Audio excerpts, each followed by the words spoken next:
তাদের প্রত্যেকের উদ্দেশ্য জীবনে ঈশ্বর প্রাপ্তি, তা যেন এই জীবনেই সফল হয় এই কাতর প্রার্থনা।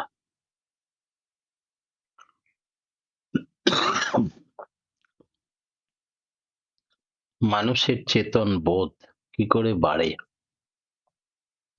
আমাদের বোধ যত থাকে তত আমরা যা কিছু সত্তা পোষণের সুবিধা সুবিনায়িত করে তুলতে পারি। যা জানি না তাকে জেনে নিতে হবে, তার জন্য একটা কনসেন্ট্রিক মিনিংফুল অ্যাডজাস্টমেন্ট, সুকেন্দ্রিক সার্থক বিন্যাস প্রয়োজন। অমৃতকে যেন আহরণ করতে পারি। জানাগুলি যদি বিচ্ছিন্ন হয় তবে অসংহত জ্ঞানের কতকগুলি খণ্ড হয়। সেজন্যে আক্ষরিক জ্ঞান হতে পারে, কিন্তু তাতে উপযুক্ত শিক্ষা হয় না। তাই বিনায়িত কার্যকরী জ্ঞান, এডুকেশন, ব্যক্তিত্ব বিনায়িত হয় না। এই অ্যাডজাস্টেড বা বিনায়িত হবে কিভাবে? না তো কনসেন্ট্রিক বা সুকেন্দ্রিক হতে হবে, না হলে বিনায়িত হবে না। আদর্শ যদি বুদ্ধ হন, প্রাজ্ঞ হন, আচার্য হন, আমরা সেখানে ভুল হয় তবে তিনি বলে দেন, ঠক্কর দিয়ে শেখান তিনি। পূবে যেতে হবে না পশ্চিমে যেতে হবে, ভালোবাসা থাকলে আমরা তার আদর্শের বাইরে কোনো টানেই আমাদিকে নিয়ে যেতে পারবে না। তার টানকে যোগ বলে। যোগ হলেই চিত্তবৃত্তি নিরোধ হয়। টান হবে কি করে? এই টানটা ঈশ্বরের সঙ্গে হয় আমাদের যোগাবেগ বা পুরুষোত্তমে কেন্দ্রায়িত করতে হবে নিজেকে। আমি যাই কিছু করি নিজেকে বড় ভালোবাসি। আমরা কেউ পৃথিবীতে মরতে চাই না। একটা সাপ যদি সত্তাঘাতী হয়, সে যতই মনোহর হোক তার কাছে যায় না। আমরা রসগোল্লা খেতে চাই, রসগোল্লা হতে চাই না। যেমন করে বাঁচতে পারি, বাড়তে পারি সুকেন্দ্রিক হয়ে, তাই করাই ধর্ম। আমাদের টানটা যত সাবলিমেটেড, ভূমায়িত হবে, ততই তা সবার উপরে ব্যাপ্ত হবে। এই ব্যাপ্তি হচ্ছে যশ। আমরা যত মানুষের প্রয়োজনীয় হয়ে উঠব, ততই আমাদের যশ বিস্তার লাভ করে। আমরা তাকে উপভোগ করতে পারি। তিনি প্রভু, আমি দাস। তিনি আমাদের ভালোবাসেন, তাতে আমাদের লাভ নেই। আমরা তাকে কতটা ভালোবাসি তাতেই আমাদের লাভ। তিনি যা বলে যান তাই অনুসরণ করলেই আমাদের লাভ। পুরুষোত্তম ভক্তদের কর্তব্যই হচ্ছে প্লাবন সৃষ্টি করা, আন্দোলন সৃষ্টি করা। আর চাই যজন যাজন, অধ্যয়ন অধ্যাপনা, দান প্রতিগ্রহ। এই ষটকর্ম, সংক্ষেপে যজন যাজন ইষ্টবৃদ্ধি। কর্মকে কর্মযোগ বলা হয়। যে যোগ, আগে যোগের জন্য চাই নিষ্ঠা, নিষ্ঠার সঙ্গে চাই অনুরাগ। ভালোবাসা না থাকলে প্রকৃত কর্ম হয় না, আবার কর্ম না থাকলে জ্ঞান হয় না।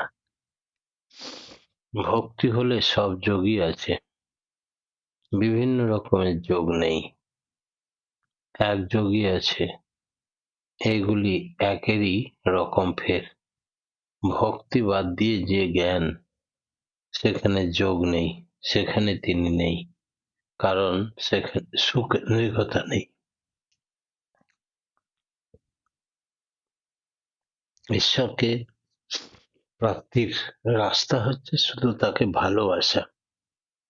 তাকে ভালোবাসবো কেমন করে, সেটাই রাস্তা। প্রার্থনার ফলে কি হয়? আমি আপনাকে ভালোবাসি, আপনাকে পরিপূরণ করতে চায়। এই ভাব থেকে যতই করি ততই শক্তি বেড়ে যায়। প্রার্থনার মধ্যে আছে প্রকৃষ্ট গমন। প্রার্থনার ভিতর দিয়ে আর্জ, এনার্জি, বোধির জাগরণ হয়। নানাভাবে নানা পথে হয়তো তার দিকে চলা চাই, স্রোত তখনই হয় যখন চলে। চলনেওয়ালারা ছোট ভালো, চলনওয়ালারা বড় ভালো না। প্রবৃত্তি দুষ্ট হলে কি হবে? কথা প্রসঙ্গে একদিন ঠাকুর বলছিলেন, ভোমরায় বসা ফুল অনেক সময় পুজোয় লাগে, কিন্তু পয়ার ছেঁড়া ফুল পুজোয় লাগে না। তাকে বলে কীট দুষ্ট। পোকাতে যদি কেটে দেয়, ছিঁড়ে দেয়, সেই ফুল কাজে লাগে না, কিন্তু ভোমরা বসলে সে ফুল কাজে লাগে। তেমনি কমপ্লেক্স বা প্রবৃত্তি দুষ্ট মানুষ, তার পুজোই লাগে না। রত্নাকর যে অত হৃদয়হীন দস্যু, সে হয়ে গেল বাল্মীকি ঋষি। সেও কি ওই ভোমরায় বসা ছিল? তাকে কি পোকায় কাটেনি? সে কঞ্চ মিথুনের দুঃখে অভিভূত হয়ে কবিতার ভাষায় কথা বলে ফেলল।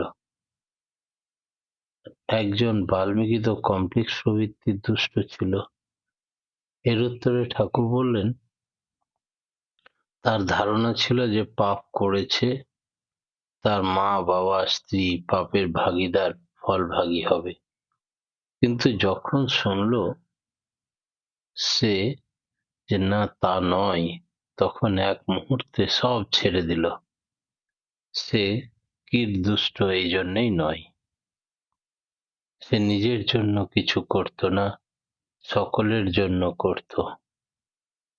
সেই জন্য সেই কীটে, পোকাতে কেটে দেয়নি ফুলটাকে।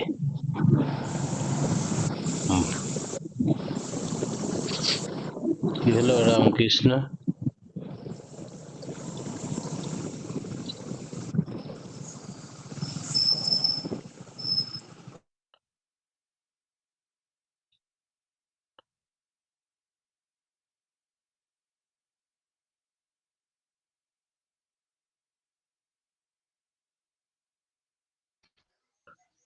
সেই কারণে তার জ্ঞান ছিল না বলেই সে এইরকম চর্যাবৃত্তি করত।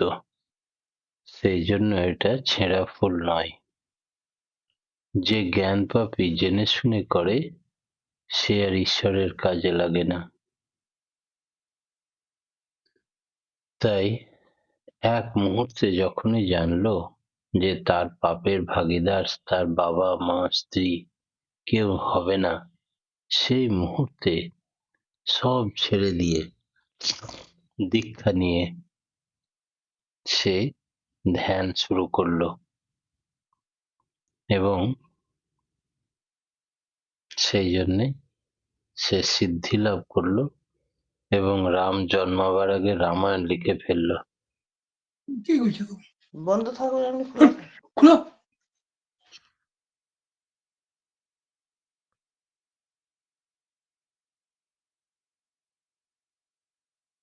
পয়ার যদি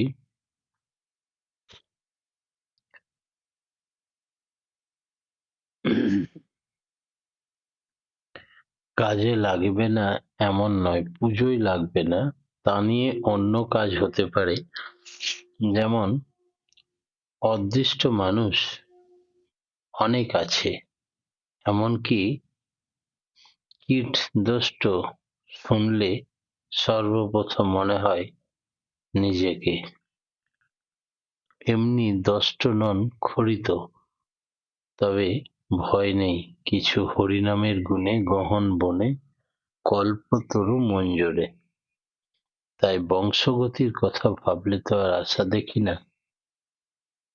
আপনার মতে আর কেউ নয়, রত্নাকরের মতো তার হয়েছে, আপনার মতো আপনার হবে, এটিই আশা। পরিবর্ধিত হতে পারে, বিনায়িত হতে পারে। সৎসঙ্গে যত বাণী দিয়েছেন ঠাকুর, এগুলো কার জন্য? সমগ্র মানব জাতির কল্যাণের জন্য। প্রত্যেকে ইন্ডিভিজুয়ালি বলতে গেলে প্রত্যেকেই যেন ভাবে সবটা আমার জন্য, তবে এই বাণীগুলো সার্থক হবে। প্রত্যেকে আগ্রহ ভরে শুনবে, জানবে, মানবে, মানুষের মধ্য দিয়ে, কাজের মধ্য দিয়ে প্রস্ফুটিত করে তুলবে। সত্তাই হচ্ছে আমাদের প্রত্যেকের বাঁচা বাড়ার উৎস। আমরা প্রত্যেকেই সত্তা সম্বর্ধনা চাই, তার জন্য লাগে ভগবান।